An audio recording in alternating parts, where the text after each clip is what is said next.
I'm delighted to welcome you to this Thalia Book Club special event, which combines words and music. I'll tell you quickly how it came about. A few weeks ago, Symphony Space's friend and the terrific Broadway performer, Michael Cerveris, called me and said, "There's this project I'm working on. I think you guys would be really interested. Maybe we could create a night." And he started to tell me about it, and the result is what you are about to experience, which is the making of a musical from a book, 9 Lives, a terrific book by Dan Baum. And Michael Cerveris and his team are about to come out on stage. Michael will introduce them all, and at the end you'll have a chance to join in and ask questions after you hear some of the music and hear some of the book and them talking, and I hope you enjoy it.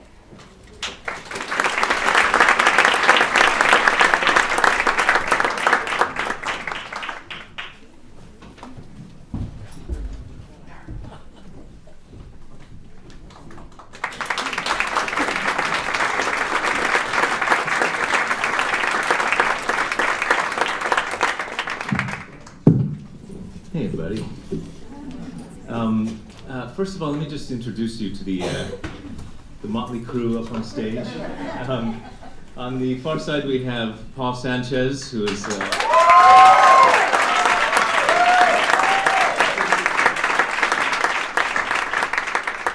apparently brought his whole family. A lot of them, I think, probably are the Threadheads family, which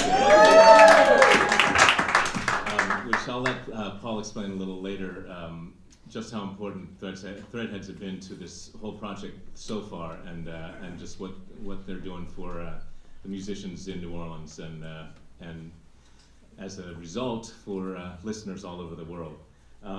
Also singing with us this evening is Arsène DeLay.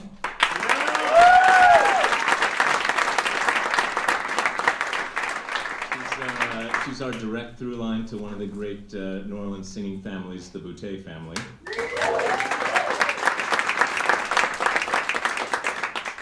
Deborah Davis has come up.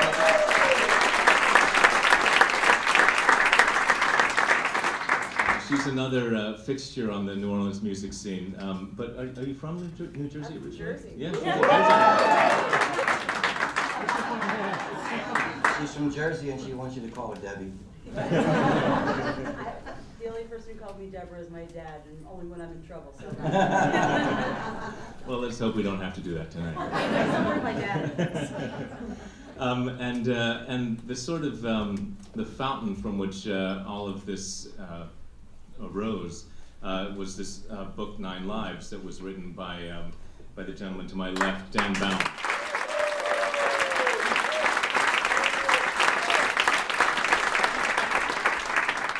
I'll just tell you really quickly how I came to be part of this and sort of where we are, and then we'll get to the much more interesting parts of the evening. I went down to New Orleans for the first time years ago. It was one of those sort of quick weekends, and I didn't really get much of a taste of the city, and I didn't really kind of connect with it, which is a thing that can happen sometimes when you visit New Orleans. I don't know how many people here are from New Orleans. Excellent. Thanks for bringing the weather up with you. And how many people have been to New Orleans? Excellent. And the rest of you, I'm sure, are on your way down. Mardi Gras next week. But as you know, sometimes it's a city that functions on so many levels at the same time, and if you're just not in the right place, sometimes it can just kind of pass you by, and you can kind of pass through and remain relatively unscathed. That was sort of my first experience a long time ago, and then for years I had people saying, "Michael, you got to go back to New Orleans because it's a city that you belong in." And it took me a long time to get back. I went back to work about 5 years ago, and had the time to really be in the place. But at first, I was staying in a hotel on the Canal Street end of the quarter, and sort of in tourist central, and not the best place to kind of connect with the city. I would walk out my door and I was on Bourbon Street, and on that end of Bourbon Street, and it just seemed like, you know, frat party hell, and just not really something I thought I was going to connect with. And then one night I kind of wandered into Preservation Hall, just not knowing what I was doing and how I was getting there. And I heard this band play Do You Know What It Means to Miss New Orleans? And I tell you, we were talking backstage about this Creole expression, you know, that you just get full. And that's what happened to me. My heart just filled up suddenly, and I spent the rest of the 5 months I was down there just immersing myself in the city. One of the best things to come out of my time there was an invitation via Paul's wife Shelley, who works in the film business, and I was working on film at the time, and friends of hers working on the film as well. And so they said, you know, you should come down. Paul plays at DBA, and you know, he's always happy to have people come up who are singers and just, you know, sit in. I'm not the kind of guy who ever accepts those kinds of invitations because I never know the words to anything, and I'm way too embarrassed and too shy to be like out at jam nights. But for some reason, you know, I find myself doing things in New Orleans I don't do anywhere else. You know, well, I know some of the reasons why I do this. They don't all come in a glass, and I went down and just, you know, met Paul, and he said, well, what do you want to sing? We figured out something to sing, and he said, you know, you want to play one of your songs? And I played one of mine, and we did You Are My Sunshine, which is a Louisiana anthem, and we just started a friendship then and there, not really knowing a lot about each other. I had seen him open for Tiff Merritt down there. That's how I knew you were in the first place. So we just began this friendship, and out of that came, you know, playing together, talking together, and finally one day he said, you know, I'm writing this musical based on this book. And I said, oh, I know the book, I've read the book. And he said, well, you know, if you're interested, I'd love to have you sing on this record. And that began this amazing journey that we're going to let you in on tonight. I was reading an article today about a guy who carves decoys, wooden decoys, and he said that the way he carves the thing is he just looks at the block of wood and he cuts away whatever isn't a duck. And that's kind of what we're doing. And, right now we got a big block of wood, and it's a beautiful block of wood, and we're just going to cut it away till we have our show. But we're going to show you some pieces of it tonight. But first of all, I'd like to ask Dan to talk about how the book came about in the first place. Thank you.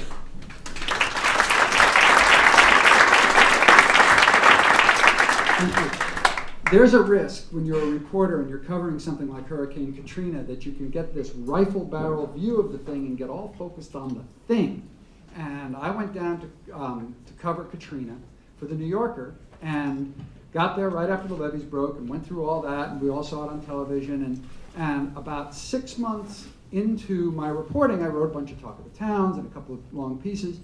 And 6 months into this, I start to realize, you know, Katrina is a big event, but it's really not the most interesting thing about this city. I had no experience in New Orleans before, and I'm starting to realize this is a really weird place. This is a really different, unusual place, and I wanted to keep writing about it, and the New Yorker had decided that Katrina was over and it had satisfied its appetite for New Orleans.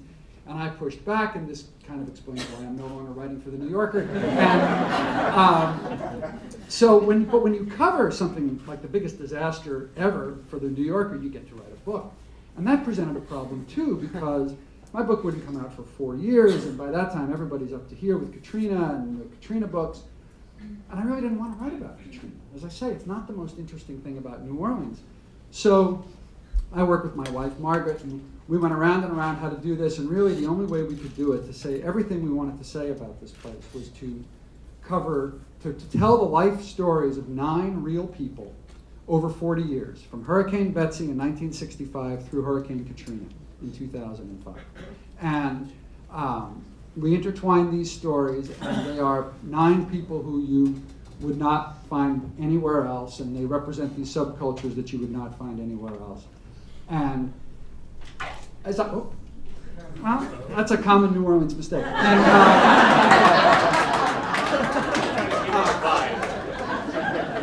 as I was doing these interviews, and these interviews were long, and we were down there for months, and these interviews are long and kind of like shrink appointments. I take all my notes on a laptop. That's how I do it. I sit there and people are talking, and I can type as fast as they can talk, and I realized that the way people talk in New Orleans, I kind of felt like I was playing the piano, because people in New Orleans talk with this, there's this clippity-clop to their language, there's this rhythm, there's this music to it. And I always thought, God, this is, you know, music here, and this is why the music is so great, and it's partly why this culture is so great. And then one day I get a call, and somebody wants to make a musical out of 9 Lives, and I thought, well, everybody's got a lot of ideas, and you know, go knock yourself out. You know, and here we are. And these are true stories in that they are true New Orleans stories. And as I used to tell the brutal fact checkers at the New Yorker, New Orleans is not a fact-rich environment. So they're all true. They're all as they were told to me. They're all real people, and it's really trippy. I got to tell you, when you're an author, to hear your words come back to you in music, and to have these people do this incredible thing, and to have these threadheads who you'll hear about back this, and to feel this happen has been, I'm choking up thinking about it right now. I mean, it's really been an amazing experience. And to hear my words come back as music. And of course, my wife, whose life work it is to take me down a peg, always points out they're not really my words, they're the words of the 9. And that's why they sound so good. So I'm going to introduce the first of the songs. One of the characters is Dr. Frank Minyard, who in the mid-60s was a very wealthy gynecologist, a real playboy, very handsome, making a fortune. And he decides one night, for reasons that you have to buy the book and read, that he's going to give it all up and become parish coroner and devote his life to serving the dead, the poor and the dead of New Orleans. And this is Frank's song in 1965. Mama bought me the second-hand horn. We had no money for lessons, of course. She taught me hymns of grief. I practiced hard as if trying to change my life by force. In the hot summer days of my youth, I begged to go swim in the Audubon pool. She'd say, poor whites like us don't mix well with those uptown swells and those Jews. I'll blow my own horn through my trials and tribulations. I'll blow my own horn when I've succeeded and I've failed. Through my greatest glories and worst humiliations, I'll blow my own horn till I'm cold, stiff, dead and pale. I find that success is a breeze when you're wonderful as me. I got my PhD in gynecology. I got girls as far as the eye can see. On Bourbon Street, I'm Dr. Jazz. They dig the way I toss my cash. I live in a palace my wife picked out, but I really go there just to crash. I blow my own horn through my trials and tribulations. I'll blow my own horn when I've succeeded and I've failed. Through my greatest glories and worst humiliations, I'll blow my own horn till I'm cold, stiff, dead and pale. From time to time, a darkness gets the best of me, and I find myself berating my sweet Emily. Once, just because she changed her hair, I screamed at her from up the stairs. Our dinner guests were horrified, and so were we. Hang on a second, I didn't get that quite right. Let me try that again. It was close, but I had a couple of drinks before the show. Let me just take this down. Yeah. Oh my. That patio tonight, soaking in the moonlight. I slug my drink, stare at the stars, but something in me don't feel right. Oh God, my vision is going black. My breath is growing slack. My yacht is sinking in a sea of useless, pointless crap. I'll blow my own horn, though I've had a few libations. I'll blow my own horn, it's always worked before. This is not the end, no, my train ain't left the station. I'll blow my own horn till they drag me out the door. I'll blow my own horn till I'm face down on the floor. I'll blow my own horn till they ain't know me no more.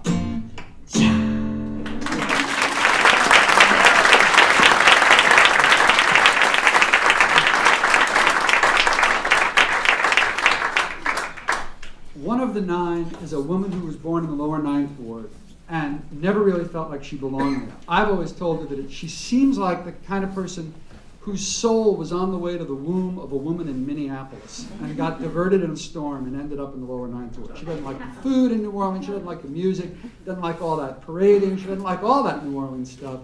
She grows up poor, her name is Belinda, and she just wants out. And she achieves 2 college degrees, has a bunch of bad husbands, and this is one of her songs.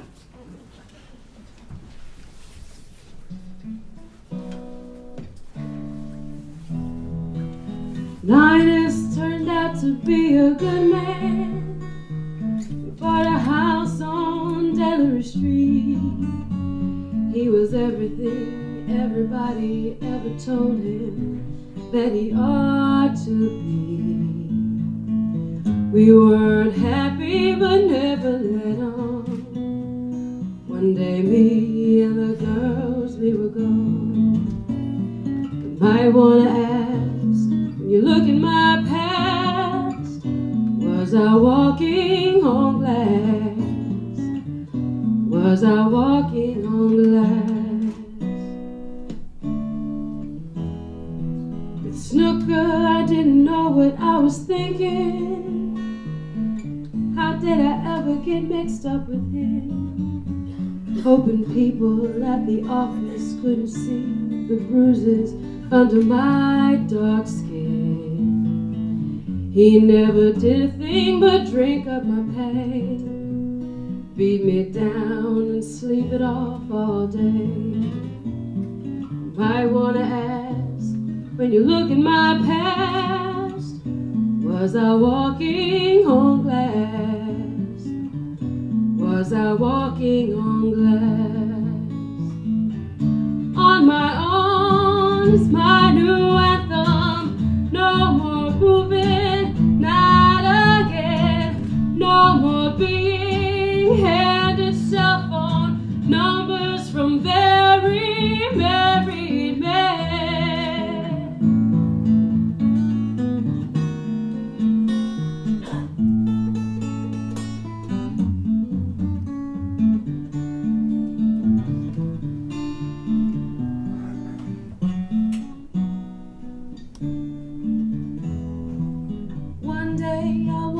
To a party, saw him bouncing on the balls of his feet. With a crooked little grin, he asked me, do I want a bite to eat? Sweet but not worth a second glance. Wilbert Rollins Jr. doesn't have a chance. You might want to ask, when you look at my past, was I walking on glass? Love doesn't last, you shatter it fast. When you're walking on glass, when you're walking on glass, when you're walking on glass.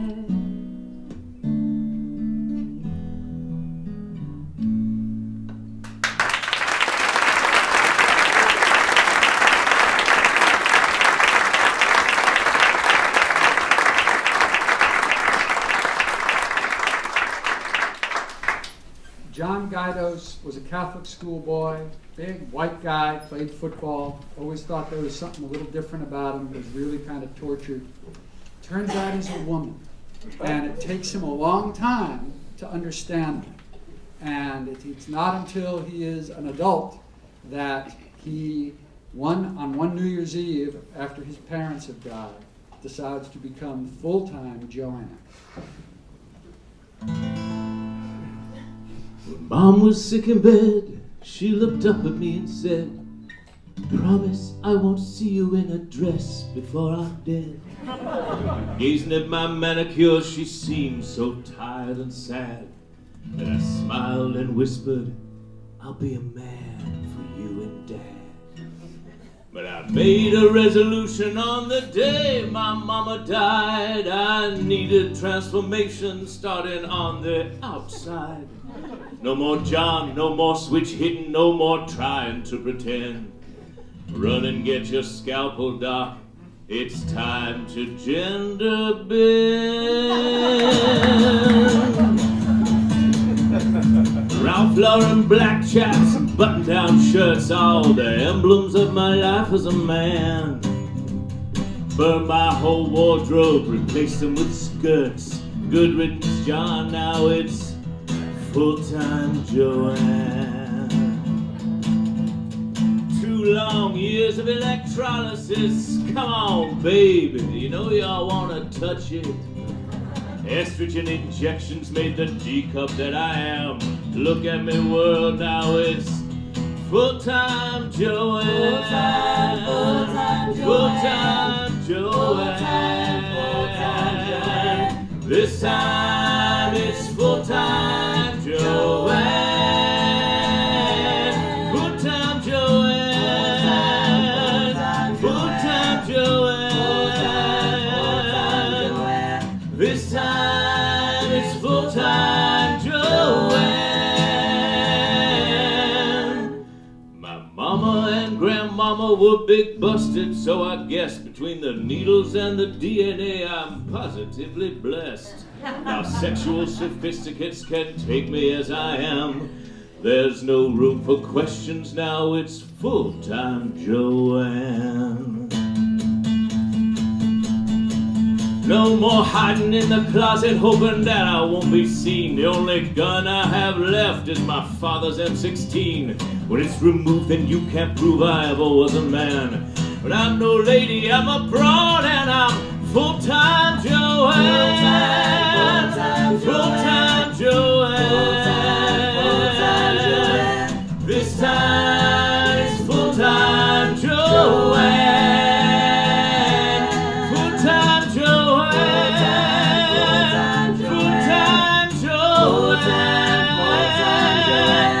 This time it's full-time Joanne. Full-time Joanne.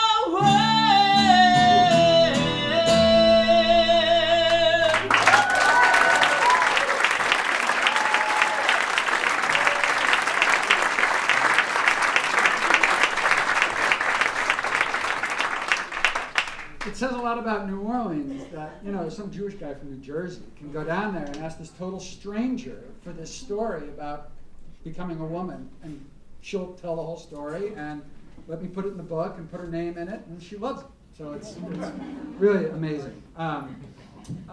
Among the people I was told I would never, ever get an interview with were what they call the Confederate gentry, the rich, white, uptown, St. Charles Avenue and the big white mansions, the Mardi Gras kings, this very closed society. Well, it turns out they like to talk as much as anybody else. And the one who just was so generous with the story is a man named Bill Grace, who turned out to be great because he's the son of a bank teller. And so he is of uptown, very much. He's been Rex, he's been Comus, he's very important uptown, but he's also a little bit outside. And this is a song that he sings with his father-in-law, who is really a blue blood of New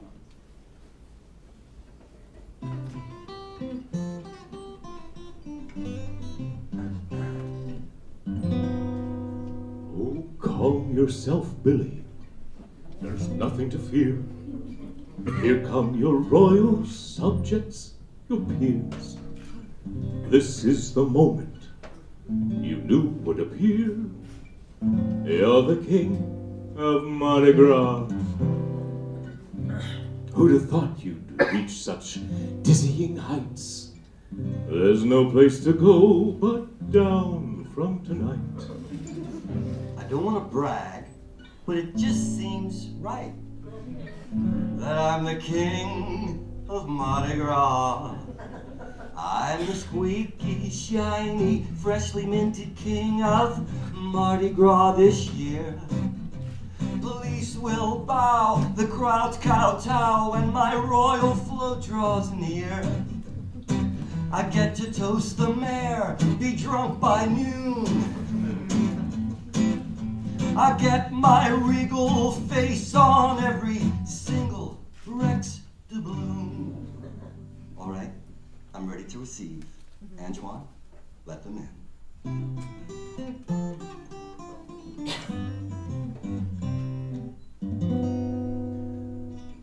Look at Orleans, such a sordid affair, soliciting boys in Jackson Square.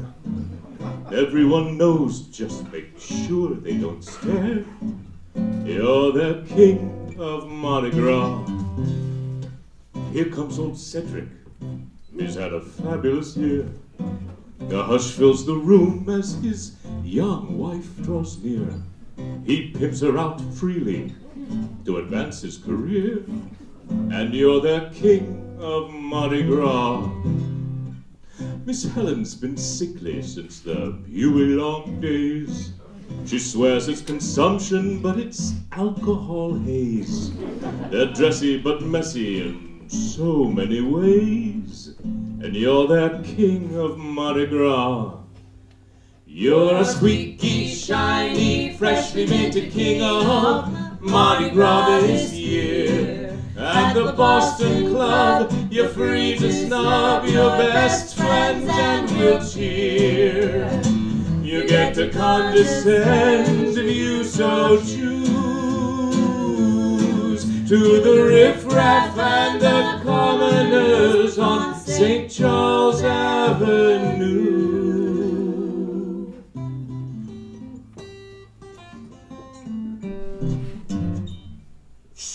Let me try that one time. Faster, Smith.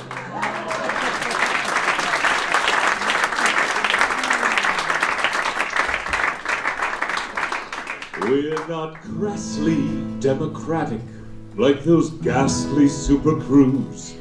They'll take any Ed or Harry who can pay the paltry dues. You're familiar with our motto, pro bono publico, which means to serve the public, at least the ones we know. We're the bluest of blue bloods, the forest of Gras, bejeweled and encrusted, entitled and flawed, backslapping boozy, soigné and raw. And you're our king of Mardi Gras. It's this cluster of cronies tonight at the ball who can cover our assets with one simple call. So what if the banks may evict us come fall? Right now, you're the king of Mardi Gras. You're our king of Mardi Gras. I'm their king of Mardi Gras.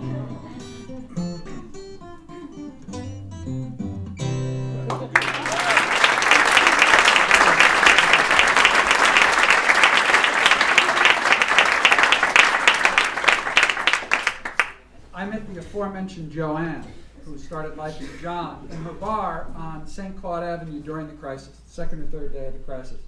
And it's a kind of a little cinderblock bunker of a place, and the people who were in there were the ones who wouldn't leave, the ones who were too poor, too frightened, too drunk, too toothless to imagine leaving New Orleans. And Joanne was just totally in command. And all I saw was this big, tough, loud woman, just you know, totally running the show. And I'm sitting next to the bar, and the helicopters are overhead, and it's hot as hell.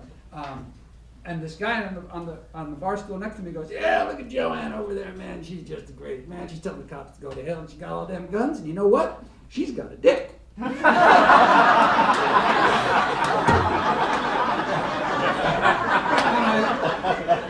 I thought, well, she's going in that door. And then I got to tell you all this because you're New Yorkers, you'll love this. David Remnick came down. And of course, when you're covering a story like Katrina, there's nothing you want more than your boss to show up.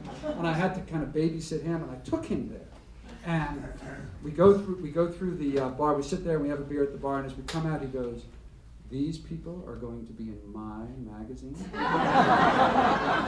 I wrote a talk of the town about Joanne's bar, and they took out the fact that she was transsexual. So, but anyway, this is a song about Joanne and her bar. We'll take care of that.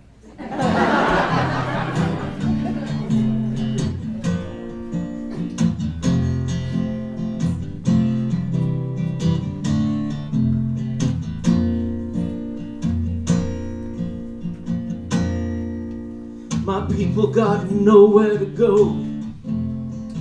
I'm not leaving them. If I'm gonna die here. Not dodging National Guardsmen. Couldn't take being in my house alone, with the wind screaming down the neutral ground. I swallowed my fear and a beer smoked a bone. I didn't get shot and I didn't get drowned in the rain.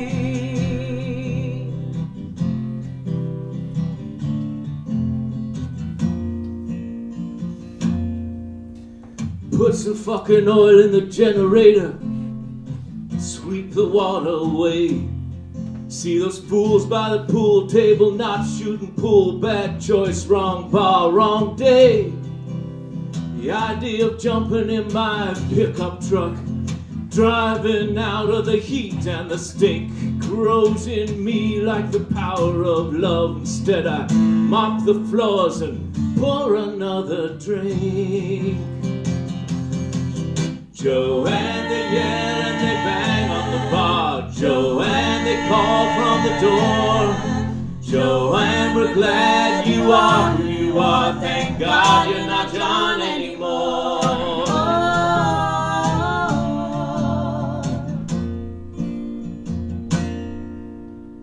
Everything's gone, our city's at war. The flood brought us to our knees. There's a TV crew passed out on the floor, sleeping in Japanese. NOPD and the Blackwater crew, bastards didn't leave much behind. Took my 9mm and my 38 too. All I have left to lose now is my mind. Joanne, they yell and they call on the bar. Joanne, they call from the door. Joanne, we're glad you are who you are. Thank God you're not John anymore. Joanne, they bang on the bar. Joanne, they call from the door. Joanne, we're glad you are who you are. Thank God you're not John anymore. They yell and they bang on the bar. They call from the door. I never thought I'd get this far. Thank God I'm not John anymore. They yell and they bang on the bar. They call from the door. I never thought I'd get this far. Thank God I'm not John anymore.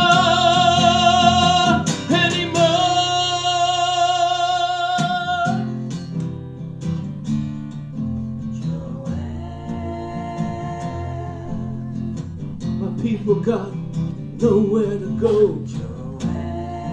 I'm not leaving them.